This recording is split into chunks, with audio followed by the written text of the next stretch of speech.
Is it okay if you tell us about the scar on your face? Oh, yes.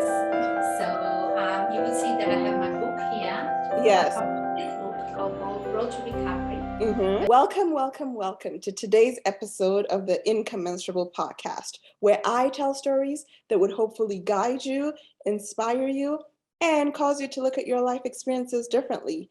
I am your host, A'isha. On today's episode, I am talking to Marcia Teperman, who is a trauma-safe transformational life and career coach and embodied leadership mentor.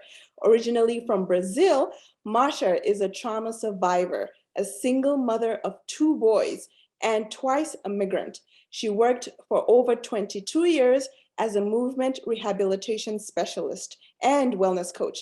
6 years ago, she transitioned into the community and disability sector and found her unique voice as a transformational leader and champion for inclusion, diversity, psychological safety in communities and organizations. Welcome, Marcia. I'm so happy to have you on here. It's a pleasure. Thank you for Yeah, inviting me. yeah.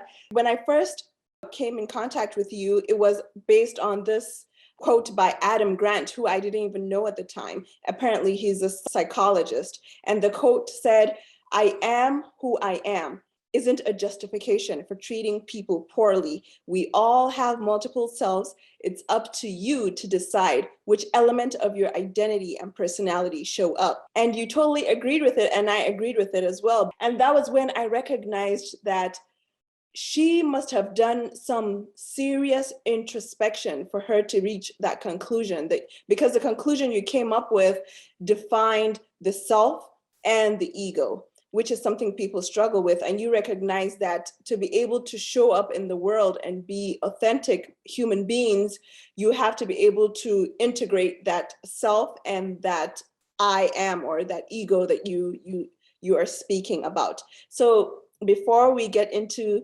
all the questions that I have, is it okay if you tell us about the scar on your face? Oh, yes. So you will see that I have my book here. So I Yes. published this book called Road to Recovery, Mm-hmm. a journey of physical and emotional healing. Wow. So I survived a car accident in 1994, Mm-hmm. and I have been through many procedures in my face to get to this point, because I had crushed bones in my eye socket and the temporal bone. So basically all of this side of my face was compromised. And so about 5 procedures and 3 major ones. And so this is it. Wow, I'm sorry to hear that. And I'm glad that you're persevering, you're pushing through, you're doing whatever you have to do for yourself and for your kids. Tell us what If you don't mind me just interjecting here, because I get a lot of people feel like when I say that, it's quite kind of confronting a lot of the time. And in the past, I used to like really push through and go like, yes, but I'm brave, and I just push through.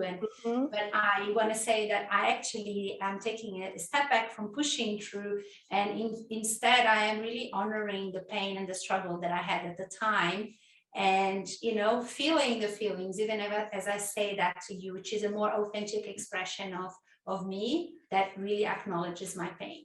Yes, yes, yes. And there's strength in that. That just, I get emotional when people are honest because I could feel it. And I could sense that you're honest. I know that it's a struggle for everyone, regardless of if you've suffered trauma or not. Suffering is suffering and everybody suffers. So how would you describe trauma or define it?